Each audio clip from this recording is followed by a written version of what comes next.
One moment, Caitlin Clark was the center of every basketball conversation in America. The next, fans started asking questions. Not small questions, big questions. Questions that spread across social media so quickly that even people who don't normally follow the WNBA suddenly wanted answers. How could the league's biggest attraction become the center of so much controversy? Why were fans suddenly convinced something wasn't adding up? And why did every new development seem to create even more confusion?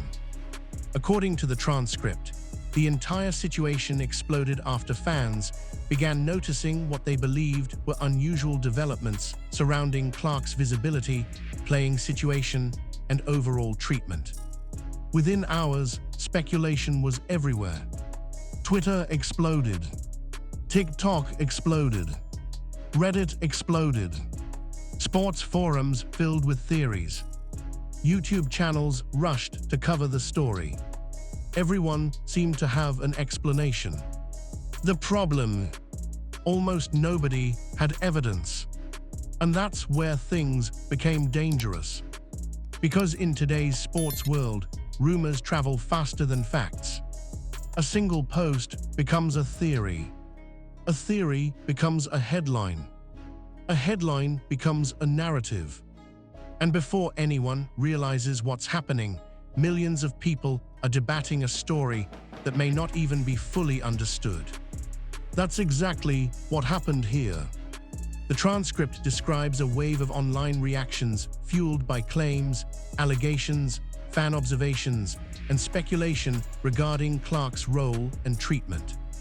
Some people immediately assumed league politics were involved. Others believed media bias was involved. Others thought there had to be something happening behind closed doors. And as more people joined the conversation, the theories only became more dramatic. The fascinating thing is that none of this started with a major press conference. There wasn't some huge announcement. There wasn't a shocking public statement. Instead, it started with uncertainty. And uncertainty creates a vacuum. A vacuum that social media always rushes to fill. That's why this story became so massive. Not because everyone knew what happened. Because nobody seemed to know. And when fans can't find answers, they start searching for them themselves. That's exactly what happened next. Because the moment confusion appeared, people began looking for clues. And that's where the controversy truly began. Every major sports controversy starts the same way. Someone notices something. Then someone else notices it. Then thousands of people notice it. And suddenly, what looked like a small observation becomes a national discussion. According to the transcript, many fans became convinced something unusual was happening when they began comparing expectations with reality. They expected to see Clark in certain situations. They expected certain coverage. They expected certain treatment. And when those expectations didn't appear to match what they were seeing, questions emerged. At first, the questions were reasonable. Was there an injury? Was there a coaching decision? Was there a strategic explanation? Was there something the public simply didn't know? Those kinds of questions are normal. Sports fans ask them every day. The problem came when answers didn't immediately arrive. Because when information is limited, speculation grows. Vast. The transcript describes how fans began connecting separate events and building theories around them. Some pointed to media coverage. Others pointed to playing time discussions. Others pointed to league decisions. Suddenly, every detail became part of a larger narrative. Every interview was analyzed. Every social media post was scrutinized. Every public appearance was discussed. The story stopped being about basketball. It became about interpretation. And interpretation is where things get complicated. Because people tend to see what they already believe. Supporters saw evidence supporting their concerns. Critics saw evidence supporting their skepticism. Neutral observers struggled to separate facts from assumptions. That's what made the controversy so powerful. Not because there was universal agreement. Because there wasn't. The controversy grew because different groups were reaching completely different conclusions using the same information. That's when the internet stepped in. And once the internet takes over a sports story, things tend to move very quickly. Very quickly. Because fans weren't satisfied with simply asking questions anymore. They wanted explanations. And when official explanations didn't immediately appear, rumors rushed in to fill the gap. That's when the story took a dramatic turn. Here's something important to understand. Rumors are not facts. Speculation is not proof. And allegations are not evidence. That's a critical distinction. Because according to the transcript, the next phase of this story was dominated by claims that quickly spread across social media platforms. Some users claimed Clark had disagreements with powerful figures. Others claimed there were issues involving league politics. Some suggested there were marketing disputes. Others suggested favoritism. Still others proposed completely different explanations. The common thread. Almost all of these claims were unverified. Yet they spread anyway. Why? Because controversy attracts attention. And attention fuels algorithms. The more shocking a claim sounds, the faster it often travels. That's why some of the theories described in the transcript gained so much momentum. They were dramatic. They were emotional. They gave people someone to blame. And perhaps most importantly, they seemed to provide answers, even if those answers weren't supported by confirmed evidence. That's a pattern we've seen repeatedly across sports. Fans encounter uncertainty. Rumors appear. Rumors spread. The rumors become larger than the original event itself. Eventually, the conversation shifts from what happened to what people think happened. And that's where this situation appeared to be heading. The interesting thing is that once enough people start discussing a rumor, public pressure begins to build. Media members notice. Athletes notice. Organizations notice. Everyone becomes aware that something is happening, whether the claims are accurate or not.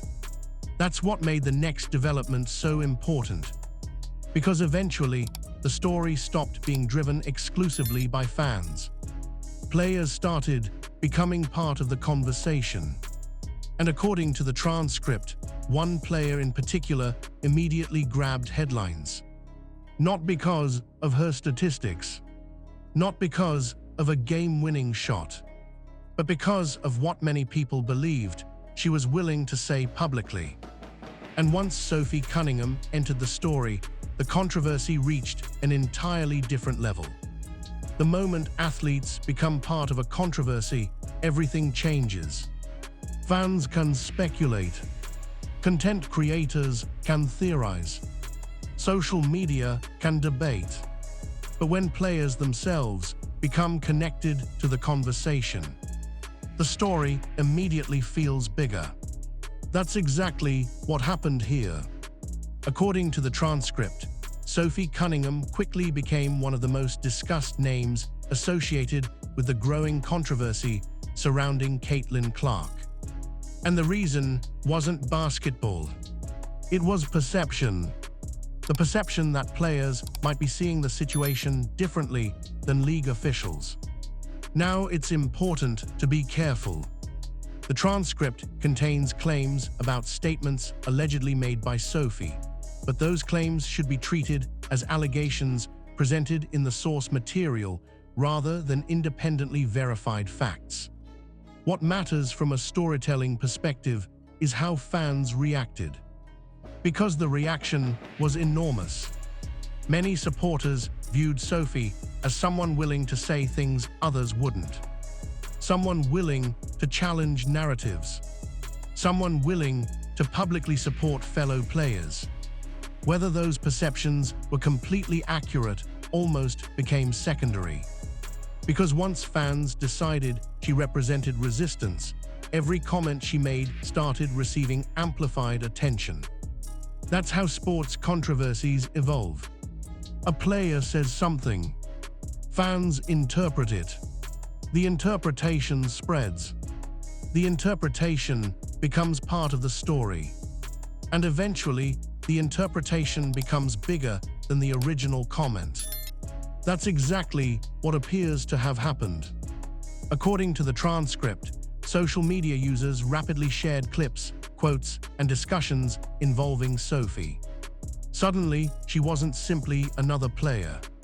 She became a symbol of frustration for some fans, a symbol of player solidarity for others, a symbol of resistance against perceived unfair treatment.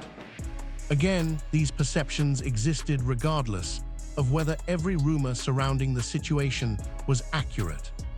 That's the fascinating thing about public controversies. People often respond to perceptions just as strongly as they respond to facts. And in this case, perceptions were everywhere. The more the story spread, the more attention Sophie received. The more attention she received, the larger the controversy became. The larger the controversy became, the more people joined the conversation. It was a cycle feeding itself. And then something else happened. Another player entered the discussion. Another player whose name quickly started appearing alongside both Sophie Cunningham and Caitlin Clark. And once that happened, many fans became convinced something much bigger was unfolding. One outspoken player can create headlines.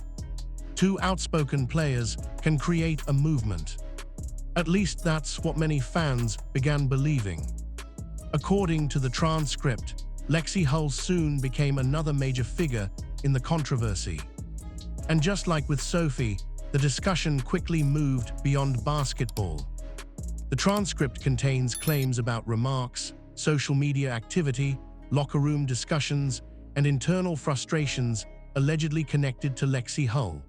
However, these claims should be viewed as allegations and speculation rather than confirmed facts unless independently verified. What matters here is the effect those claims had. Because the reaction was immediate. Fans who already believed something unusual was happening saw Lexie's alleged involvement as additional confirmation. Suddenly, multiple players appeared connected to the same narrative. Whether the evidence actually supported, that conclusion became less important than the perception itself.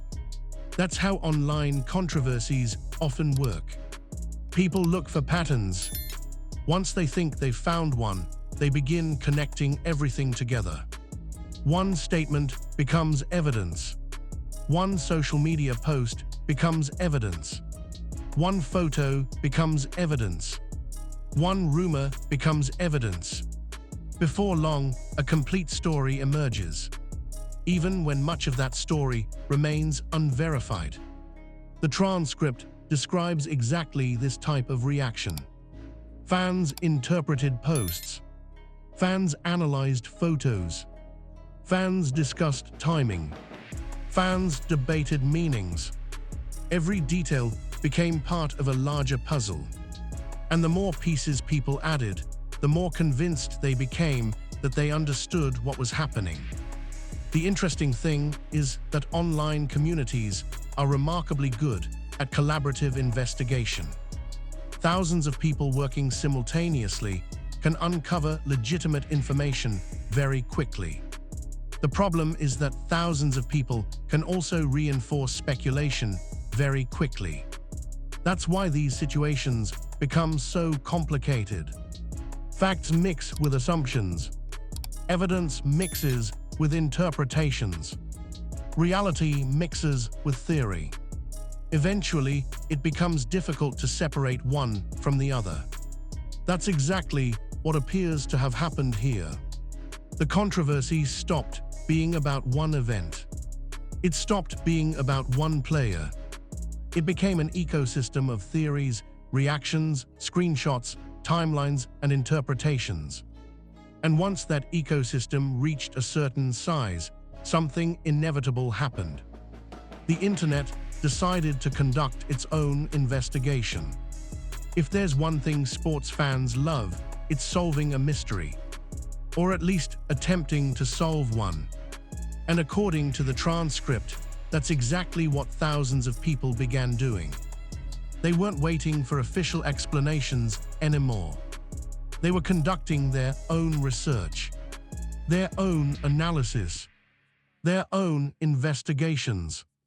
Within hours, social media platforms were filled with timelines, screenshots, video clips, statistical comparisons, archived interviews, historical examples, anything that supporters believed might provide context. Some fans examined playing time patterns. Others analyzed media coverage. Some tracked social media engagement. Others compared treatment of different players. Every possible angle became part of the discussion. The fascinating thing is how quickly these investigations grew. One person posts a theory. Another person adds evidence. A third person contributes screenshots. A fourth person builds a timeline. Soon, an entire community is working together. That's the power of modern sports fandom. It's also one of its biggest risks, because collective research can produce valuable insights. But collective speculation can also create powerful narratives unsupported by evidence. The transcript describes hashtags, online campaigns, fan-created investigations, and widespread discussion across multiple platforms. Those efforts dramatically increased attention on the story. The controversy was no longer limited to WNBA fans. General sports fans became interested. Media personalities became interested. Content creators became interested. The audience expanded. And once the audience expands, pressure increases. Organizations start feeling pressure. Journalists start feeling pressure. Leagues start feeling pressure. Everyone realizes the story is no longer going away on its own. That's where the situation became particularly difficult for the WNBA. Because whether the rumors were accurate or not, the league now faced a perception problem, a trust problem, a communication problem, and sometimes perception problems become just as challenging as actual problems, which is exactly where the story goes next. Because eventually, the conversation stopped focusing on players. It started focusing on the league itself. At some point, every controversy reaches a tipping point. A point where the conversation stops being about individual players. A point where the focus shifts toward the organization itself. That's exactly what happened here. Because according to the transcript, the growing debate surrounding Caitlin Clark eventually expanded into a much larger discussion about the WNBA as a whole. And from a public relations perspective, that's where things become challenging. Not necessarily because the rumors are true. Not necessarily because the allegations are accurate. But because perception starts influencing reality. If enough people believe something is happening, the league eventually has to address the conversation, even if the conversation is based largely on speculation. That's the difficult position organizations often face. Silence can be interpreted as avoidance. Statements can be interpreted as damage control. Denials can be interpreted as confirmation. No matter what happens, some people remain unconvinced. That's why controversies involving public perception are so complicated. The transcript repeatedly highlights growing frustration among certain groups of fans who felt the league was not providing enough clarity. Whether that criticism is fair is a separate debate. But the perception itself became significant. Because trust is one of the most important assets any sports league possesses. Fans invest time. Fans invest money. Fans invest emotion. In return, they expect transparency, or at least enough transparency to maintain confidence. When confidence starts slipping, questions grow. Those questions eventually become narratives. And narratives are difficult to control. That's especially true in today's media environment. One tweet becomes a headline. One headline becomes a discussion. One discussion becomes a national talking point. That's what makes modern sports controversies so different from previous eras. They evolve faster, they spread further, and they become harder to contain. According to the transcript, many fans believed the league was facing a credibility challenge regardless of whether the original rumors were true. That's a critical point, because the issue was no longer simply about Clark. It was about trust. Trust in communication. Trust in leadership. Trust in decision-making. And once a conversation reaches that stage, it becomes much bigger than any single player. Which is ironic, because the entire controversy started with one player. A player whose influence may be the most important factor in this entire story. Because whether people support her or criticize her, one reality remains impossible to ignore.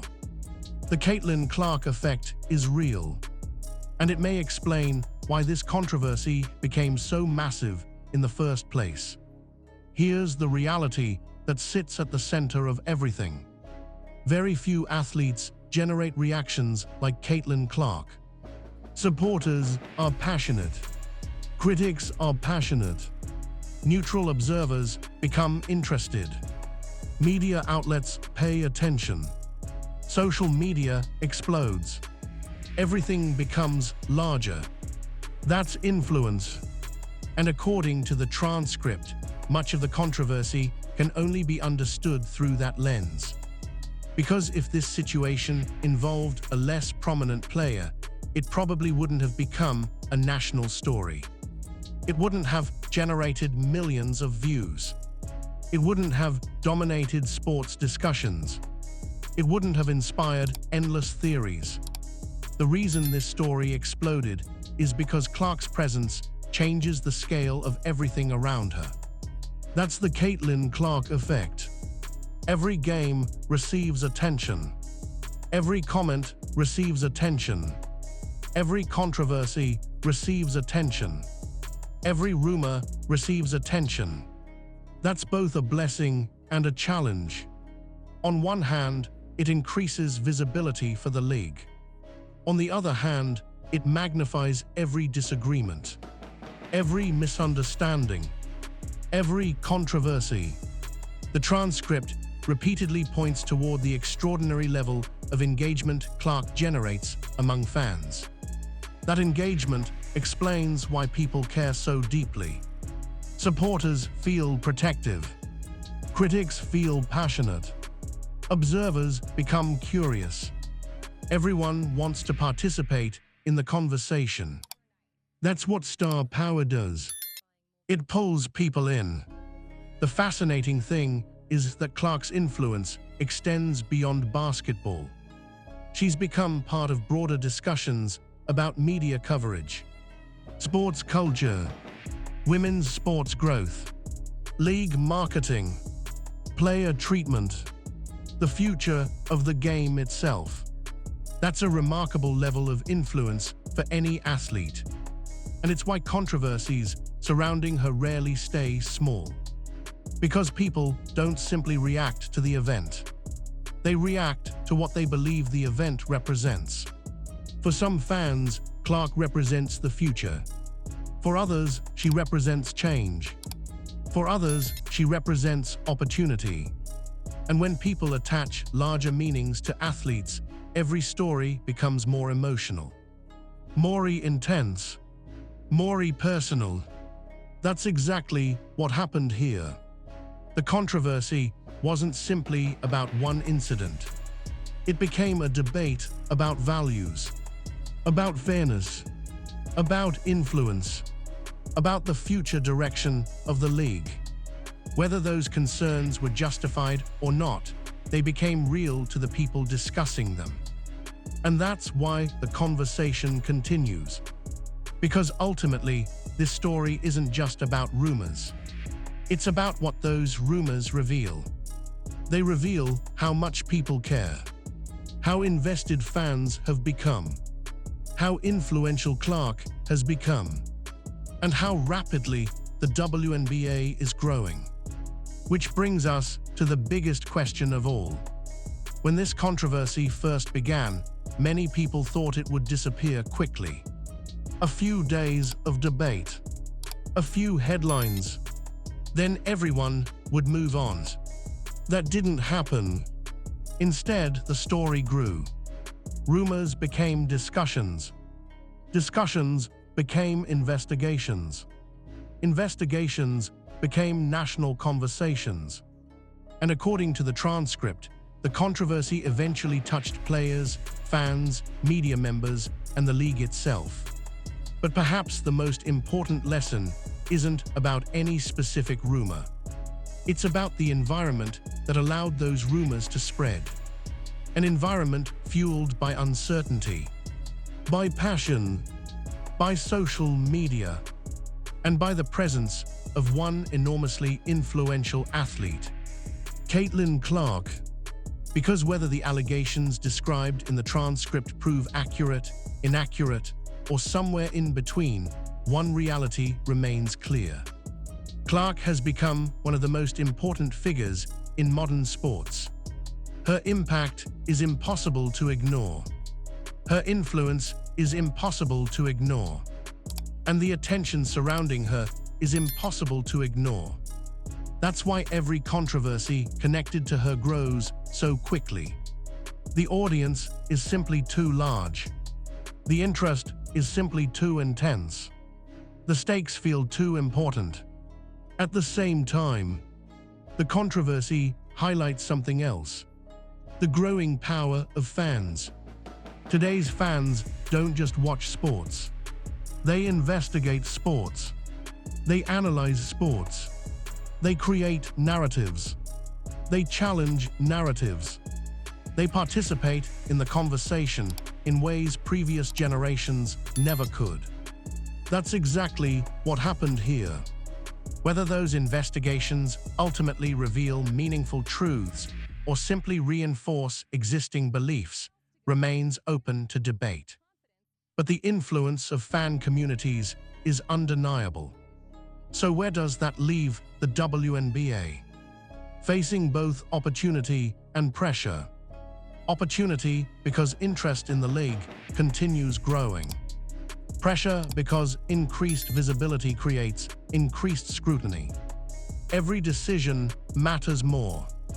Every controversy matters more.